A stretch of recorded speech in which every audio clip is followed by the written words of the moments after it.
السلام علیکم ورحمۃ اللہ۔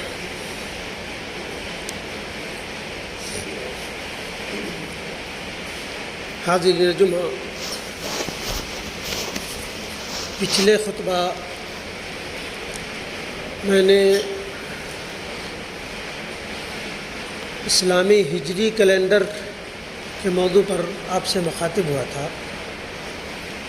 جس میں یہ بتایا تھا کہ کیوں اور کیسے اور کب محرم کی پہلی تاریخ کو اسلام کا پہلا مہینہ اور پہلا دن مانا گیا۔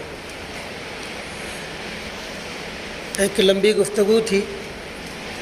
آج میرا موضوع ہے یوم عاشوراء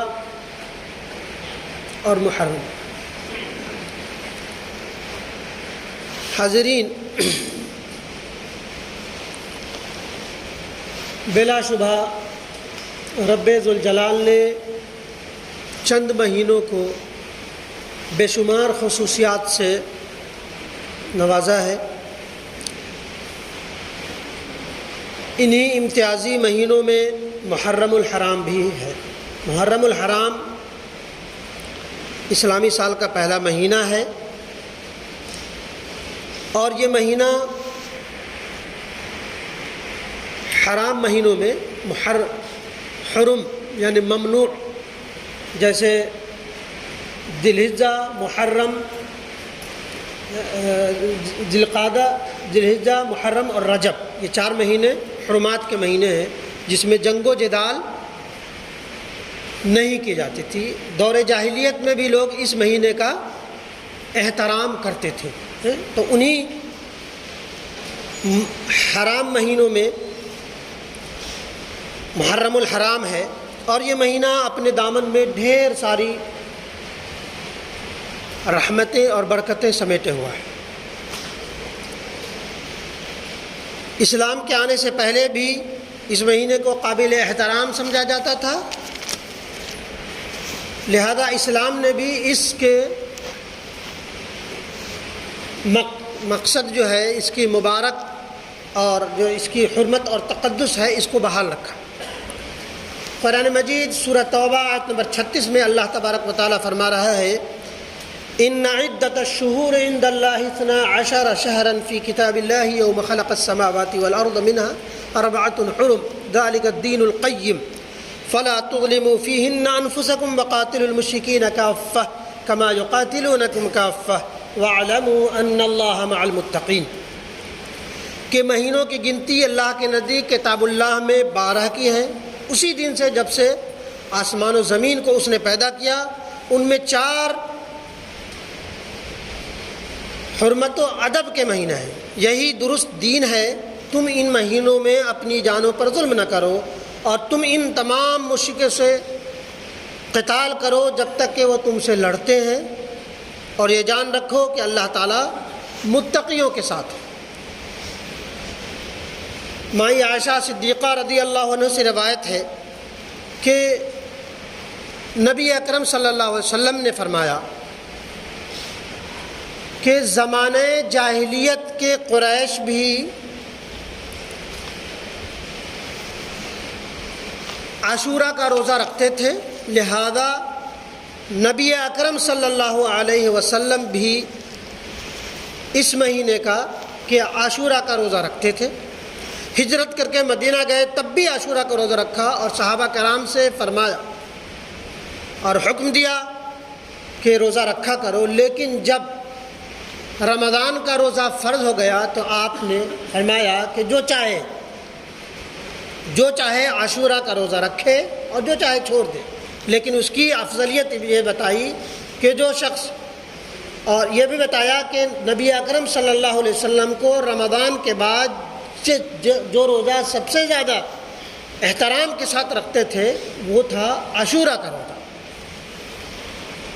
اور ہجرت کر کے مدینہ گئے، وہاں دیکھا کہ وہاں کے یہود روزے سے ہیں، تو پوچھا کہ کیوں روزہ رکھتے ہیں؟ تو کہا کہ حضرت موسیٰ اور بنو اسرائیل کو فرعون سے نجات ملی تھی، لہذا وہ اس کی تقدس کی بنیاد پر، اس ماہ مبارک کی اہمیت کی بنیاد پر ہم لوگ روزہ رکھتے ہیں۔ تو نبی اکرم صلی اللہ علیہ وسلم نے فرمایا کہ ہم تو زیادہ حقدار ہیں حضرت موسیٰ علیہ السلام کی خوشی میں شامل ہونے، لہذا ہم روزہ رکھیں گے، اور اگر زندگی رہی تو اگلے سال انشاءاللہ 9، 10 یا 10، 11 دونوں کو ملا کر کے 2 روزے رکھیں گے، تاکہ یہود کے خلاف ہو جائے کہ وہ 1 رکھتے ہیں، ہم 2 رکھیں گے۔ بہرحال جیسا کہ بتایا جا چکا کہ محرم الحرام سال کا پہلا مہینہ، لغوی معنی وہ چیز جو ممنوع ہو، اسلام سے پہلے مقدس تھا، جس میں جنگ و جدال، لڑائی جھگڑا بند ہو جاتا تھا، وہ بند کر دیتے تھے۔ لغوی معنی کی بنیاد پر اس مہینے کا نام محرم پڑ گیا۔ عام الفیل جس میں ابرہا اپنے ہاتھی سمیت کعبہ کو ڈھانے کی غرض سے نکلا تھا، اور ابابیل کے ذریعہ اپنے ہاتھی سمیت زمین میں دھسا دیا گیا تھا، وہ اتفاق سے عاشورہ 10ویں محرم کا دن تھا۔ اور اس عاشورہ کے تعلق سے بہت سارے کہتے ہیں کہ زمین و آسمان کی تخلیق یہ عاشورہ کے دن ہوا، اور نبی کریم صلی اللہ علیہ وسلم کی ایک حدیث کے مطابق کہ 10 تاریخ کو اسلام سے پہلے مذاہب میں بھی مقدس مانا جاتا تھا، بعد انبیاء سے وابستہ تاریخی واقعات بھی اتفاق سے اسی ماہ مبارک کی 10ویں تاریخ کو ہوئی۔ مثلا حضرت آدم اور حوا کی توبہ اور مغفرت عاشورہ کے دن ہوئی۔ حضرت نوح علیہ السلام کا جو مستند چیز ہے میں اس کو بیان کر رہا ہوں۔ یہ بات اور ہے کہ بہت ساری چیزوں کو اس سے ریلیٹیو کرتے ہیں کہ یہ چیزیں بھی ہوئی، لیکن جو بہت مستند ہے، جو نبی اکرم صلی اللہ علیہ وسلم سے جو چیزیں ہمیں ملتی ہیں وہ چیزیں ہم بیان کر رہے ہیں کہ حضرت نوح علیہ السلام، حضرت آدم اور حوا کی مغفرت، حضرت نوح علیہ السلام کو وہ طوفان سے نجات، حضرت یونس علیہ السلام کو مچھلی کے پیٹ سے نجات پانا اسی مہینے میں ملا۔ حضرت موسیٰ اور فرعون کو، حضرت موسیٰ علیہ السلام اور بنی اسرائیل کو فرعون سے نجات ملی، دریائے نیل میں وہ غرق کیا گیا، وہ برباد کیا گیا، وہ 10ویں محرم عاشورہ کا دن تھا۔ حاضرین، اسی دن نبی اکرم صلی اللہ علیہ وسلم رمضان کے روزے سے پہلے اس کو یوم عاشورہ کا روزہ رکھتے تھے، جیسا کہ بتایا گیا، اور نبی کریم اور خلفائے راشدین کے بعد محرم کا مہینہ مسلمانوں میں ایک عظیم ترین تاریخی واقعہ اور حادثہ رب ذوالجلال کی مقصد کی خاطر، اور حضرت پیغمبر نبی رحمت للعالمین پیغمبر انقلاب صلی اللہ علیہ وسلم کی فرمودات کے مطابق کہ حضرت حسین نوجوانوں کے جنت میں سردار ہوں گے اور وہ شہید کیے جائیں گے اپنوں کے ذریعہ، نبی اکرم صلی اللہ علیہ وسلم نے پیشن گوئی کی تھی، وہ اسی ماہ مبارک میں ہوا۔ اس میں بلا شبہ 61 ہجری کو جو ایک عظیم ترین سانحہ اور حادثہ ہوا، ایک بڑا عظیم ترین ظلم، جس میں کسی کی اوقات نہیں تھی کہ حضرت حسین کو رضی اللہ عنہ کو، جگر رسول اور حضرت علی اور فاطمہ کے لاڈلے کو لڑتے ہوئے کوئی شہید کرتے۔ کسی کے اندر وہ وقت نہیں تھی کہ وہ معمر تھے، 40 کے پار تھے، لیکن جب نکلتے تھے تو کتنوں کو مار کاٹ دیا اس دن بھی، لیکن ان کی عبداللہ بن زیاد جو قتل کیا، شہید کیا، وہ اس انتظار میں کہ نماز کی للک اس قدر تھی کہ وہ آپ کی نماز اپنی زندگی میں کبھی فوت نہ کی، جب سجدہ میں گئے اس وقت بدبخت نے قتل کیا۔ تو کسی کی وہ نہیں تھی کہ لڑتے ہوئے اس کو سامنے سے قتل کر دے حضرت حسین کو، آپ کو سجدہ کی حالت میں قتل کیا۔ حاضرین، یہ ناقدری، یہ بدبختی اور یہ جو بے ادبی، بدتمیزی جو ہوئی اتفاق سے، نام لیوا مسلمان ہوئی تھے. لیکن اس کی تاریخ پہ جائیں تو بڑی پرانی ہے تاریخ. اپنے مسیحوں کے ساتھ اپنے لوگ گرچہ ریشہ دبانیاں غیروں کی ہوں، لیکن اپنوں نے اپنے مسیحوں کا قتل کیا، شہید کیا. 3 خلیفوں کو قتل کیا، شہید کیا. کس نے؟ حضرت عمر. حضرت ابو بکر تو زہر کی وجہ سے جو ڈنک لگی تھی اس کا تازہ ہوا، اس کی وجہ سے موت ہوئی. اس کے بعد حضرت عمر رضی اللہ عنہ کو شہید کس نے کیا؟ وہ اپنے لوگوں نے. ریشہ دبانیاں اور سازشیں کسی کی بھی ہو، لیکن قتل کیا اپنوں نے، شہید کیا. حضرت عثمان کو پانی کے لیے ترسا کر کے قتل کیا، وہ اپنے ہی لوگ، نام لیوا مسلمان. حضرت علی رضی اللہ عنہ کا قتل بھی ابن ملجم، گرچہ یہودیوں کے شرارت تھے لیکن کیا. اسی طرح یہ ناقدری اور بے ادبی، بدتمیزی کی تاریخ یہ ہوئی کہ حضرت حسین رضی اللہ عنہ کو ان کے اپنوں نے جو آج کہتے ہیں نا کوفیوں نے، کوفی لا یوفی، انہیں بلایا اور ساتھ نہ دے کر کے قتل کر دیا، شہید کر دیا سجدہ عادت. اور جو ناقدری کی اور جو بدتمیزی کی، بلا شبہ ایک عظیم ترین دن تھا اور ایک عظیم ترین شہادت تھی. اور کیوں نہ ہوتی، نبی اکرم صلی اللہ علیہ وسلم کی پیشن گوئی بھی تو تھی، لہذا حضرت حسین کو شہید کر دیا گیا. تو یہ ناقدری، یہ بے ادبی بڑی پرانی ہے. ہم اپنے مسیحوں کو کی قدر نہیں کرتے. اب دور چلے آئی، ایسے تو تاریخ پوری پڑھی ہے، لیکن جو بڑی بڑی چیزیں ہیں اس کو یہ بتایا جائے کہ یہ حضرت حسین تک ہی یہ نہیں رہے. اپنے ایک عظیم ترین مسیحا، کہا جائے کہ پوری دنیا میں قدر و منزلت کی نگاہ سے دیکھے جانے والی شخصیت، جس کے خریج جہاں سے پڑھے ہوئے لوگ، کیا ناسا ہو، کیا اسرو ہو، دنیا کی کوئی بھی بڑی سے بڑی وہ، لیکن وہاں کے پروڈکٹ وہاں ضرور ہے.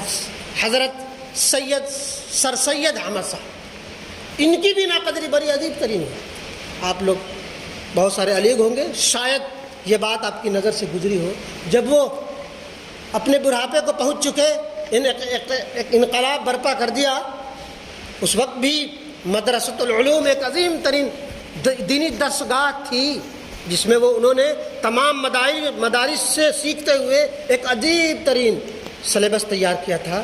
لیکن آپ کو معلوم ہونا چاہیے کہ ان کے بیٹے سید حامد اور سید محمود نے اس قدر بے ادبی کی، اس قدر ناقدری کی، اس قدر ان کے شان کے خلاف، ان کے من کے خلاف کی کہ آپ گھر سے روٹ کر علی گڑھ کے اور سید کے مسلم یونیورسٹی کے احاطے میں ہی دھوبی کے دکان پہ گئے. 2 روز وہاں بہت زیادہ بیمار رہے اور آپ کی وفات ہوئی. تو یہ ناقدری بڑی پرانی ہے، لہذا اس ناقدری سے ہمیں بہت کچھ سیکھنے کی ضرورت. حاضرین،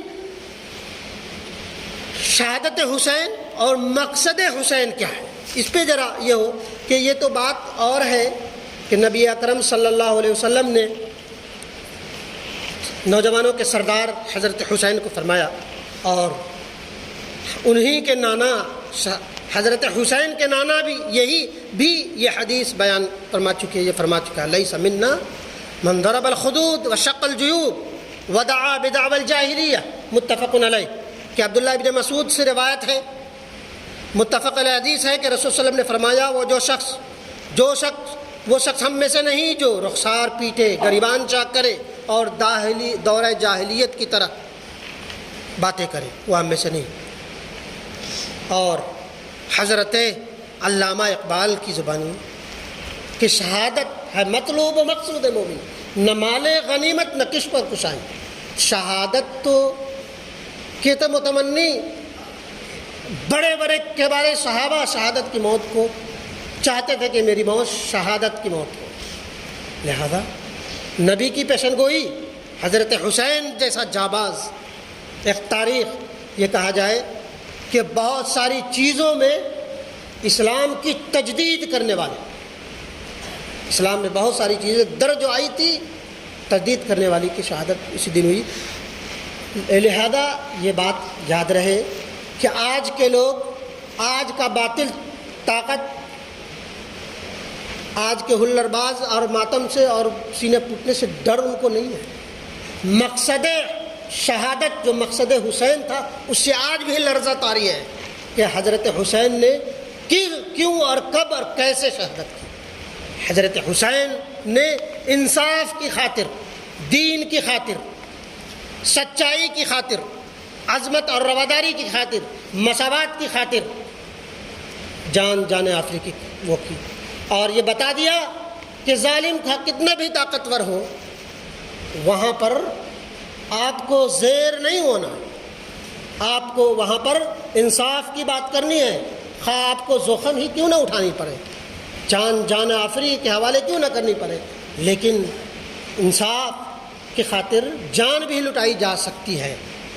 تو یہ خلر بازی سے باطل طاقتیں نہیں ڈرتی، مقصد شہادت اور مقصد حسین سے آج بھی لرزہ طاری ہے، کپ کپی طاری ہے کہ کہیں اصل جو شہادت حسین ہے اس کے مقصد تک مسلمان نہ پہنچ جائے۔ بہرحال اللہ تبارک و تعالی ہمیں اور آپ سب کو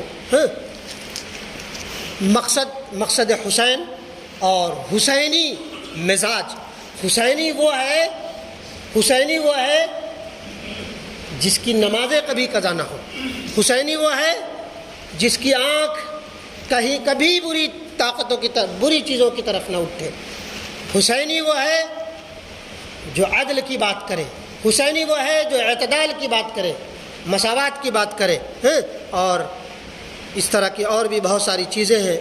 حسینی وہ ہے جو بھوکوں کو دیکھے تو تڑپ جائے، حسینی وہ ہے جو بیواؤں کا مسیحا ہو، حسینی وہ ہے جو ظالم کا کھلم کھلا دشمن ہو۔ حسینی ہونا کہہ لینا اور بات ہے، سینے پیٹنا اور سینہ کو بھی کر لینا الگ بات ہے، اور باطل سے سمجھوتا کر لانا، ظالم کی گود میں بیٹھ جانا یہ الگ بات ہے۔ شہادت جو ہے اس کی مقصدیت جو ہے اس کو پہچاننا، اس کو سمجھنے والا بنائے۔ اللہ تبارک و تعالی ہمیں اور آپ سب کو مقصد حسین کی جو اصل شہادت کا مقصد تھا اس تک پہنچنے والا بنائے، اور یاد رہے کہ حضرت حسین کو کسی کشور کشائی کی ضرورت نہیں تھی۔ حضرت حسین کے بڑے بھائی حضرت حسن، حضرت علی کی خلافت کے بعد خلیفہ بن چکے تھے، آپ کو خلافت کی ضرورت نہیں تھی، خلافت کے لیے آپ نے لڑائی نہیں کی، مقصدیت کے لیے لڑائی کی۔ لہذا اللہ تبارک و تعالی ہمیں اور آپ سب کو حضرت حسین کی جو اہمیت ہے اور مذہب اسلام میں جو شہادت کا مرتبہ ہے، اس کا تقدس ہے، اس کو جاننے اور پہچاننے والا بنائے۔ آمین۔